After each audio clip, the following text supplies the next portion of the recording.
Hi guys, welcome to Sew Projects. I'm Elena and I'm going to be showing you a little tutorial today. So whilst I was making some sleep masks, I thought it'd be a great opportunity to film how I make the covered straps.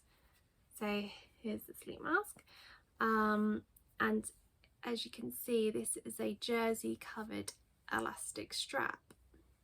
The reason why I cover the elastic is because one, it makes it more durable, but two, it just makes it really soft, especially if you're sleeping in a sleep mask, then you want something really soft and comfortable.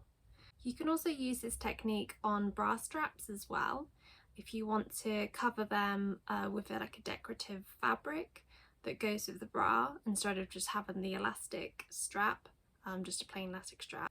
So I thought maybe that would come in useful for you today. So firstly, you'll need the elastic that you want to cover. I'm going to be using a knitted 10mm elastic here that's going to go inside of my fabric. You need to measure yours, times the amount by 2, and then add the seam allowances either side. So that's 10mm, 10mm, 6mm, 6mm for me. So altogether that's 32mm. So then get the stretch fabric that you want to cover the elastic with. So I'm going to be using this white jersey. Make sure you cut it out with the greatest amount of stretch lengthways. So this is the way it's going to be stretching. Otherwise, you might find that it won't stretch as much as you need it to be if you cut it out with the most stretch going across. So this is my 32mm strip, and then all I'm going to do, so this can easily be done on a domestic sewing machine using a zigzag stitch. I've just pinned the top there because this jersey does tend to curl at the edges a bit. And then I'm going to choose my stitch, so it's going to be a medium zigzag. So on my machine, I'm going to be using a 3.5 width and a 2 length. And then all I need to do is sew down here.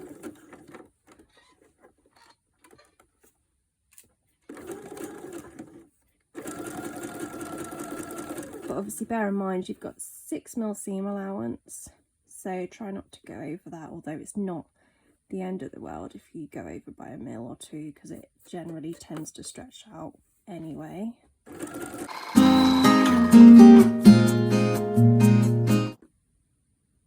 And if you've got fabric like mine, which is a bit tricky, you can always pin it down the length, which makes it a bit easier.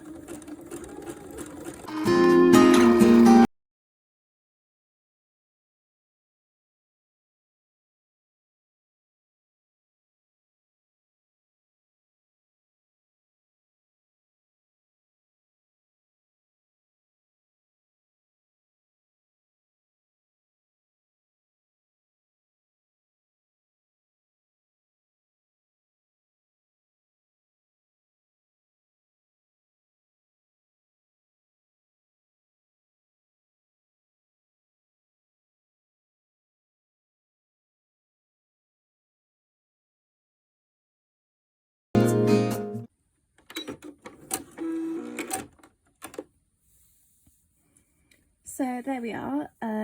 You've now got the strip that we've sewn. And what we need to do next is now turn it inside out and put the elastic inside. So I'm going to be using a safety pin to turn this. I wouldn't say this is actually one of the best things to use, because it can come out like that and then poke your fabric once it's inside. I would actually advise you can get a loop turner, which are good, or if you don't have one, a hairpin. They work really well. You just do the same thing. You kind of put a hole through the seam allowance. Obviously make sure you leave your strip longer at the end so you can cut that bit off, and they aren't gonna come out and poke your fabric, so they work pretty good. So I'm just gonna start by putting my safety pin in, and I'm just gonna turn it through.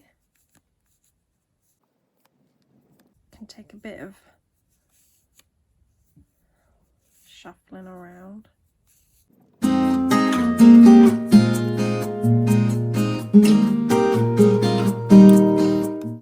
There we are, didn't take too long, fairly easy.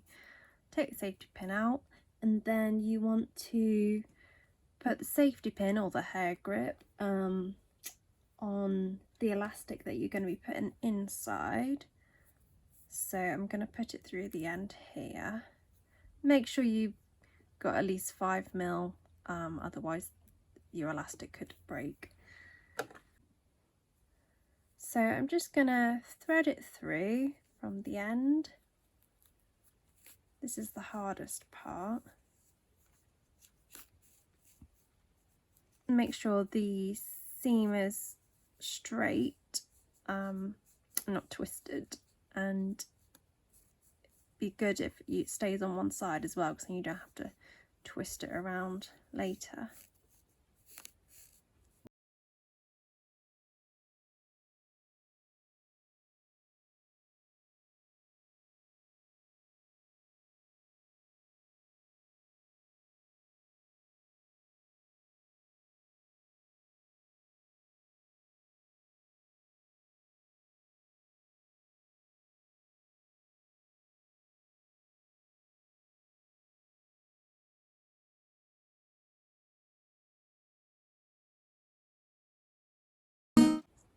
I've just had to put the light on because it suddenly got very rainy and dark in here. So you might be able to hear the rain.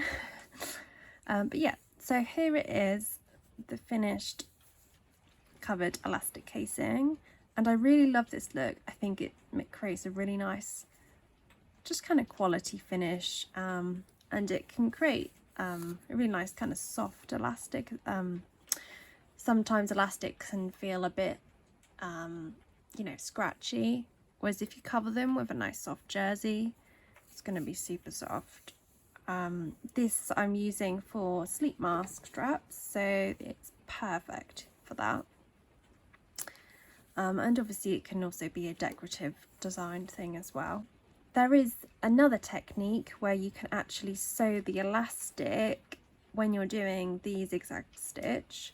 You can actually sew the elastic to the covering, and then have them both stitched together, although I find it's not, I personally find the stitching isn't quite as secure because it's holding on to more bulk, and it might not stretch as far, but that's just me, what I think. So I prefer to do it like this.